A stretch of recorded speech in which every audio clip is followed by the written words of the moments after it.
I was like, well, we'll do maybe more of a round table, and some of these presentations go for, 45 minutes of talk and 45 minutes of questions, so we'll just go for the questions. But a couple, we're in the heart of pink eye, foot rot, a little bit of anaplasm has been around season. I wish someone had a groundbreaking study about treating pink eyes and foot rots and anaplasm, but there's really nothing there that's changed. But due diligence on your fly control, vector control is probably worthwhile, and treat the ones you see. And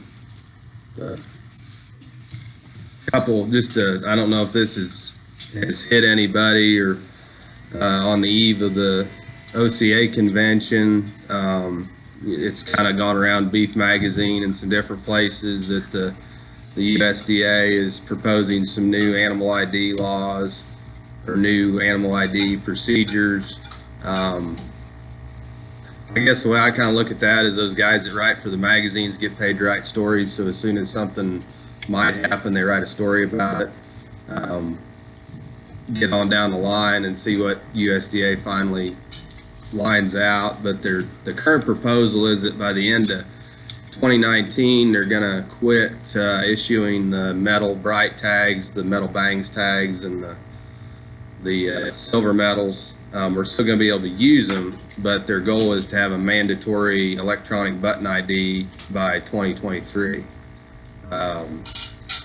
The states, they're still going to let states purchase metals on a state-by-state basis until 2020. And then by January 2021, they don't want anybody to use that. The silvers, they have a U.S. shield on them, and they're not going to give a license for the U.S. shield anymore, is their current proposal. But this is, it's pretty fresh. The folks have been writing about this for about 45 days, like say in Drover's, Beef Magazine, etc. But until it happens, and it'll be a gradual change. I've yet to see, and I don't know if anybody's seen anything from like the Livestock Market Association or anybody like that, or OCA or NCBA. I think still pretty early in that, but and like as an aside, and I forgot about this till this morning, but I'm still on an Indiana veterinary listserv, and the state of Indiana apparently has EID tags, and they're saying if you send in all your metals, they'll send you an equal number of EIDs just to get you compliant. They're trying to get it done early, which I don't know, funding wise, they're probably in better shape and that kind of stuff, but it's kind of interesting that they took that much of a incentive to get that done. Everybody's asleep still. Is that on just heifer calf food vaccinations you're talking about? Well, it'll be. None of the laws at this point are going to change. It'll be heifers and then cows over 18 months. Like going through it'll be the same, probably the same rules as they are now when they go through the sale barn. They have to be ID'd. And that'll be something that happens at the sale barn, point of sale, or going out of state. So not at slaughter auctions or shouldn't be, no. At this point, I don't think they're going to change any on that. But if they, here's a question: a thin cow that's going back to wheat pasture out of Oklahoma City, that cow, yeah, you have to have ID. Yeah. Across the state line is apparently being a biggie too. One thing that we were told, Jason, whether like this is coming, a lot of it, whether we like it or not, downstream at some point. The new tags that are coming with are UHF as opposed to VHF. Okay. And we're using your readers and stuff on them, rather than having to run one through a chute and do it one by one. The new UHF tags will transmit further out.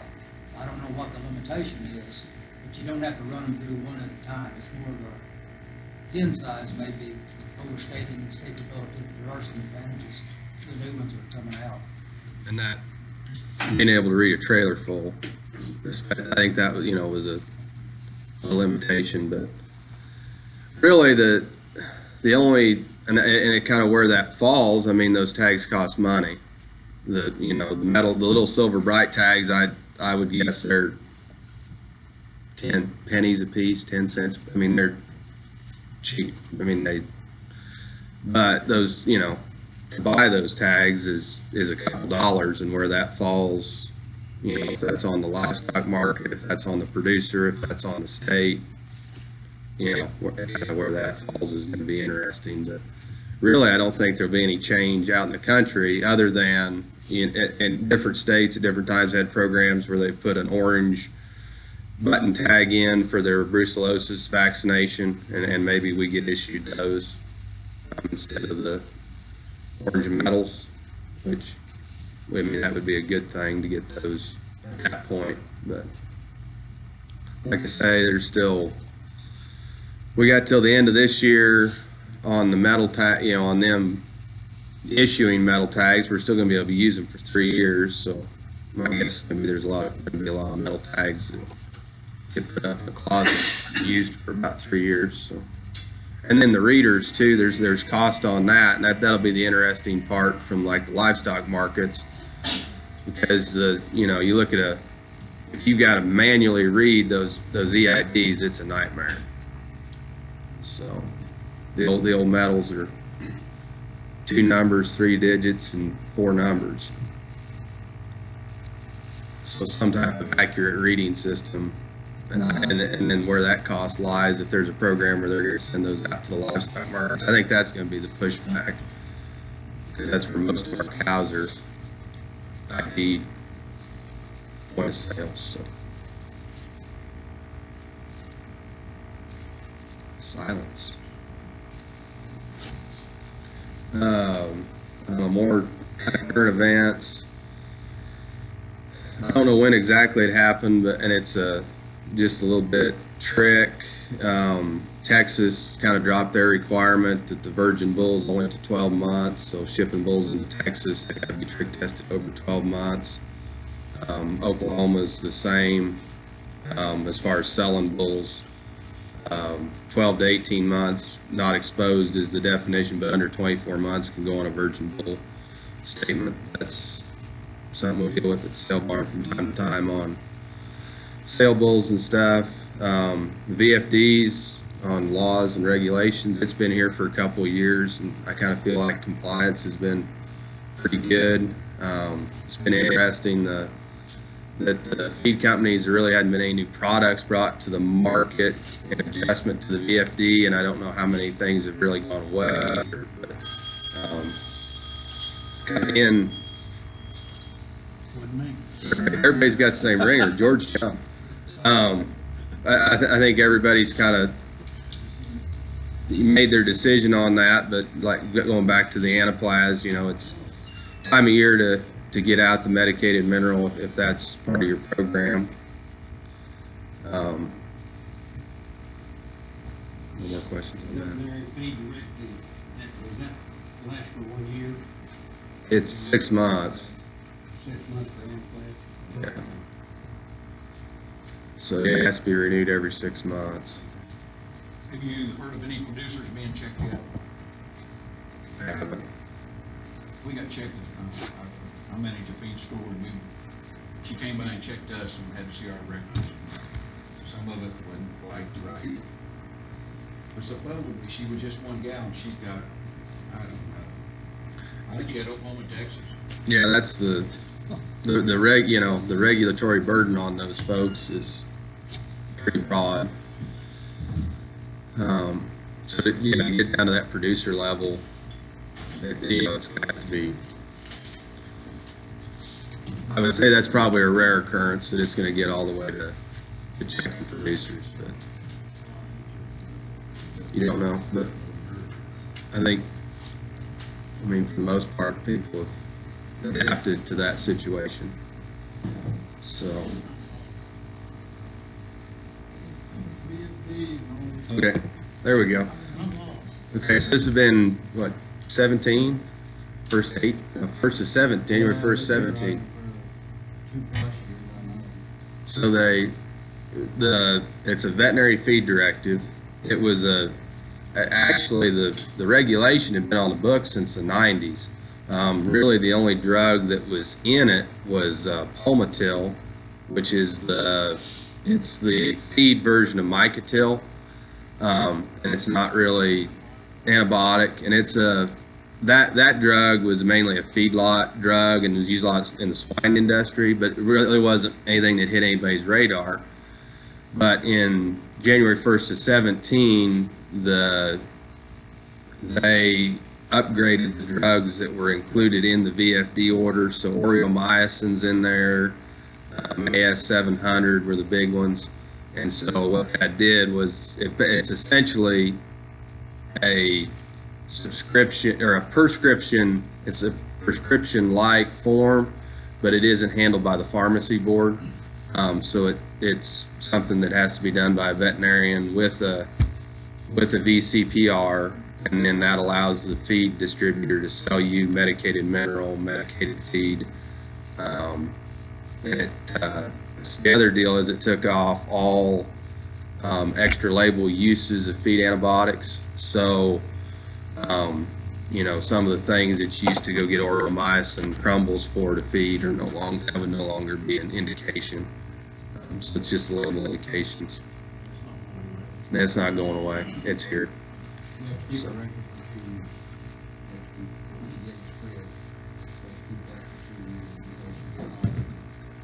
And that was Steve's. And you got which pasture it is, how many, Russ can tell you better than I can. Which pasture, how many head of cattle you're feeding, and how much mineral you're feeding. It's a pain.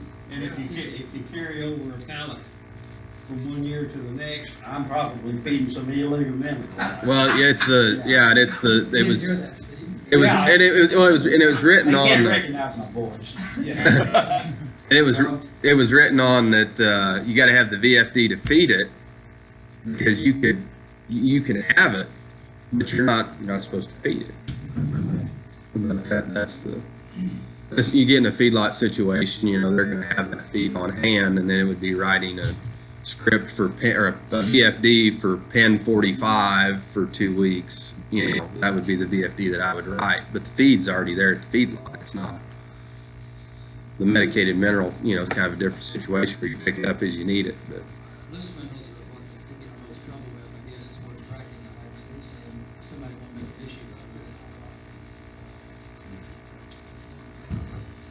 it. Well, what about the cannabis deal for animals? How can we make that kind of fit in? Cannabis oils and stuff mixed in with our minerals? I think you Yeah. lose money. Yeah, but we can have a kindergartner prescribe it to humans. So if kindergartner knows, well, what about how we gonna do that with the livestock? That'll just become recreational, so you just put it in. Yeah, you're right. When it becomes recreational, they won't need it. It would stimulate the appetite on No, I understand. I'm sure these veterinary doctors, You they'll. talk about From experience. pharmaceutical research.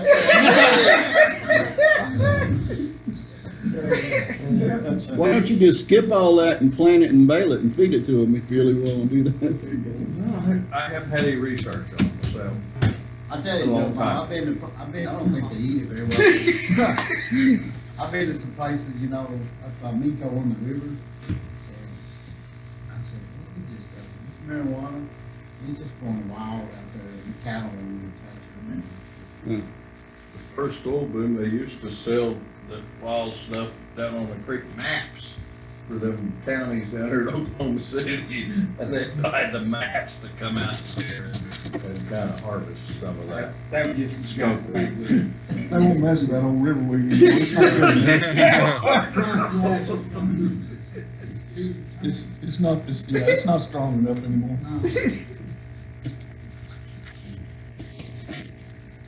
Just asking. Jason ceaseless. He didn't drink. and but even the dog and cat stuff, the research isn't good. Like CBD oil in small animals and stuff. The research isn't there yet. It kind of the regulatory and the deregulation of that hit everything faster than the research side of it could really, so. Yeah, we've already got it in the store down there, you know, and some of the dog and cat stuff. Really? We do, yeah, it's out there. Did we legalize it before we get to the research in this field? Yeah. Yeah, it's in the school. The nutraceutical, I probably don't think it's not a long, I don't know, it's not in there. Nutraceutical. Are you writing any prescriptions yet for LP warming for cancer patients? No, I don't trust that. That's a hot topic, and I'm really, concerned. But you really don't need a prescription for Exactly, you can go, you know what I'm saying? Go down to the car and buy you a gallon of safe. it. You're safe. I got a good friend that he's there.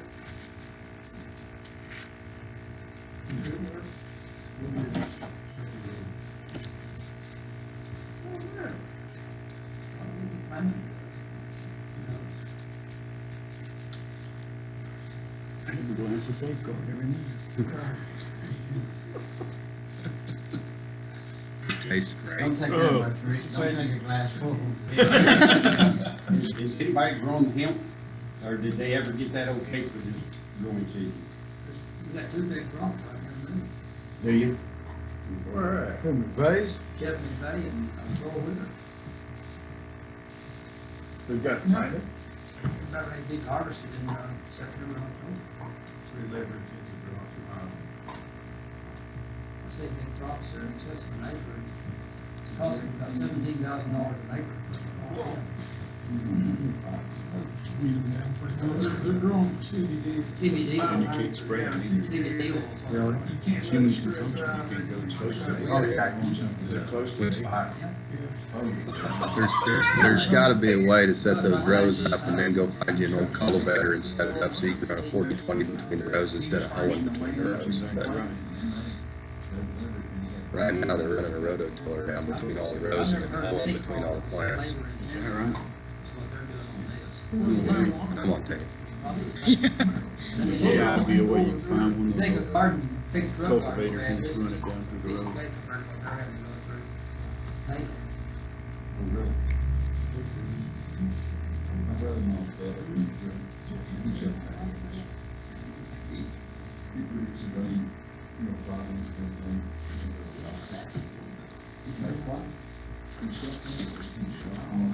Oh. Kinda like me. Well, your topic's completely deteriorated. Yeah, it's amazing. It's amazing how you can spiral all the way down to drugs. Is that are we on a rabbit trail Yeah. or what are we on? You must be seeing dollar signs. You But- should remind them it's being recorded. Yeah.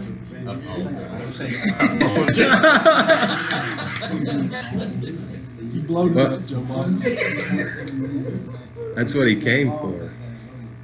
He likes to be instigated. But Tom Tiffin putting it up.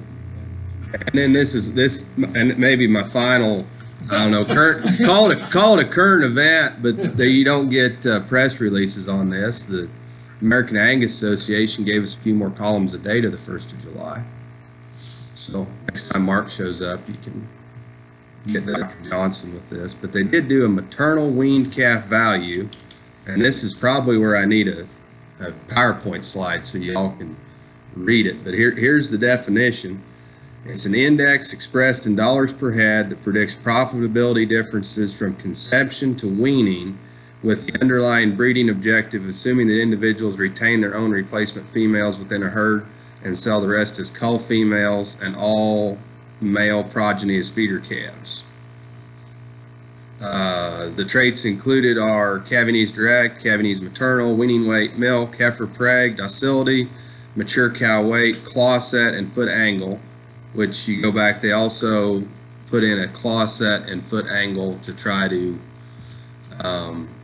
get some vibe on good feet versus bad feet. I don't know how accurate that set of data is. It's really a subjective measurement, and then you're having people turn in a subjective measurement. But the dollar maternal, to kind of go back to Dr. Johnson's talk about the 3 columns that make most commercial feeder calf producers' money are kind of included in that dollar maternal index. So that dollar maternal index may be more useful than the dollar B, dollar G, dollar F, and dollar W. So anyway, something to look at if you want for, this fall getting into bull selection and stuff, maybe worth printing out the definitions from the American Angus Association. It's 3 pages now. That's a black or red? Black. There's been so much emphasis on the terminal butcher side, I think it doesn't know toward the heifer side now. But yeah, it's the standard. And yesterday I tried to. I knew that that was kind of a current event that doesn't. If you're in the purebred world, there's guys that sit at their computer at midnight for them to pop this stuff out, I'm sure, and then the rest of us kind of learn about it when we get a sale catalog. But anyway, I tried to go find some popular bulls, and look at, and I couldn't. I think there's still some changes to be made in that dollar maternal number, like how all that calculates out, and the other part is where the environment's so important to your maternal performance. If they leveled the playing field or environment, or where the environment lays for dollar performance. I mean, you're in New Mexico, you may want to be minus dollar performance, dollar maternal. I don't know what the situation is there, but something to stimulate maybe some reading.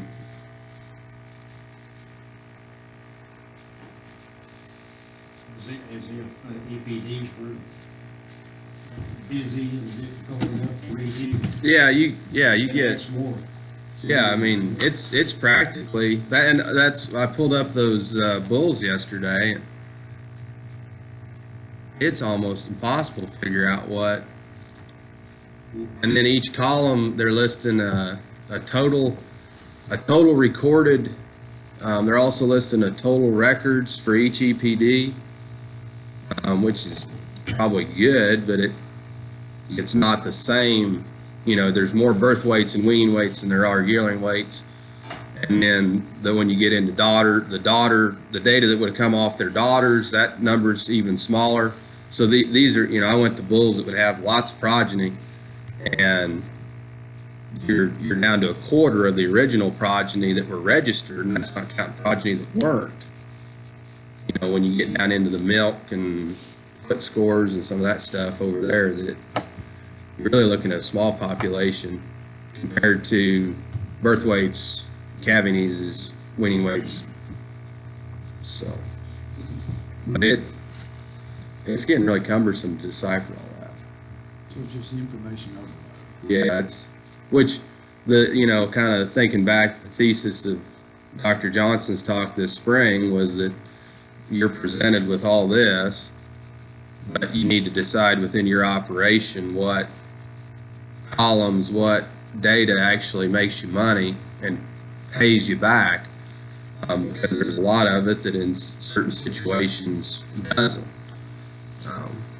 as far as bull selection and that kind of stuff goes. So, and as the Angus has the biggest data set, they have the most recorded data, and so they're kind of the cutting edge on the genomic EPDs that you do off the DNA. And as they go with their numbers, the rest of the breeds tend to find a way to follow to catch up and use their information and try to match the Angus to stay relevant commercial deals. So I think Angus made a lot of headway, 30 years ago, come on by the little black Angus bull for a heifer bull. They have to be commended. They, built their herd up through EPDs and stuff like that, but as George says now, I don't, sometimes get information overload now with all the things we look at, and you're right, just gotta look at what's important, you're overload, make that selection. another, and I can't even begin to start to interpret this, but it's kind of interesting.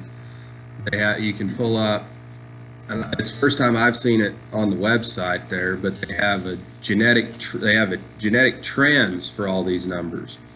And so it's the breed average of the number through maybe 40 years. It goes back into the 70s.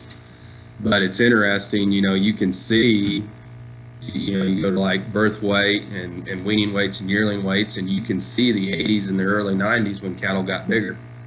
And the number, the breed average for birth actually went it was bigger calves for bigger weaning weights and bigger yearling weights. And then you can kind of see the moderation, the frame, as it's gone through the years. But like I said, PhD needed to interpret all that. But it's there. Anybody can understand it. It is out there. But.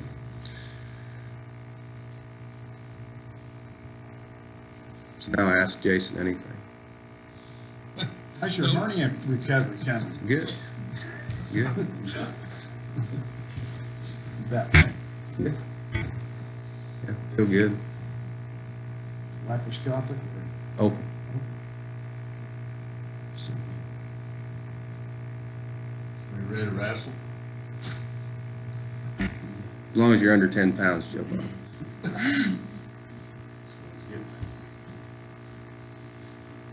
10 days. Good board. Yeah.